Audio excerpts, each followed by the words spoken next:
Ethiopia is undergoing a rapid transformation, and it's being driven largely by a 42-year-old man, a former soldier, elected as Prime Minister less than a year ago. Abiy Ahmed now leads a government that had suppressed dissent for decades, and he's told the BBC that there will be no turning back on the historic changes he has already ushered in since last April. Political prisoners have been released, corruption is finally being confronted, and a long-running conflict with neighbouring Eritrea has come to an end at last. Our Africa editor, Fergal Keane, reports now on Ethiopia's age of change. They've never seen anything like him. Africa's youngest leader and most daring reformer. Abiy Ahmed emerged from the one-party state, but he's rewriting the script of how leaders behave here. I'm very happy, really. It's like a renaissance, this man told me. After decades of political and ethnic division, Abiy Ahmed is promising healing. His pace is relentless. We travelled with him as he sold his vision to villagers, to factory workers, to medical students.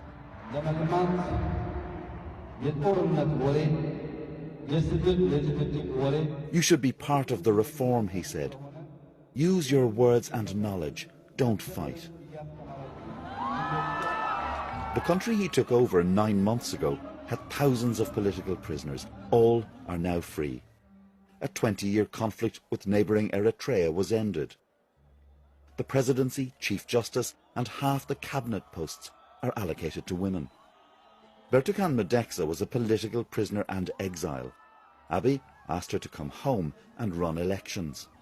Thousands, like if not millions of people paid for, to see this kind of change in this country.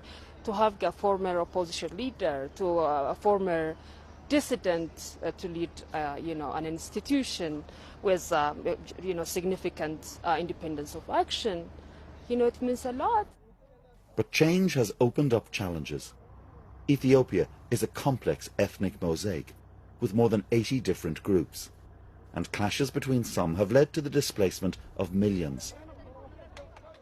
At this displaced camp we met ethnic Somalis who'd fled fighting with their neighbours from the Oromo group. This old woman told us 6 of her 9 grandchildren were killed in the violence. They slaughtered our men and killed our children, and that is why we came here, looking for peace. By far the greatest threat is here to the north in Tigray. Under the old authoritarian regime, the minority Tigrayans dominated government. Now dozens of their leaders are accused of human rights abuses and corruption. The Tigrayan elite is feeling threatened. You cannot take chances in this country, because what we are talking about is a difference between transforming the entire nation and, in fact, spelling disaster. And that's not much of a choice. Like many reformers before him, Abiy Ahmed is finding that the most dangerous moment for any autocracy is when it starts to change. Prime Minister Fergal Keane from BBC. Can I just briefly ask you, sir, are you the man to unite? Are you the man to unite Ethiopia? Of course I am. No doubt about it. It was a day for the praise singers, not questioning journalists. But I did catch up with Abiy again. He's a consummate politician. He greeted me with the traditional kiss to the cheek and this invitation to the international community. Let them come and see us. We're enjoying peace, development, unity in this country. They can come and learn from us how to live together.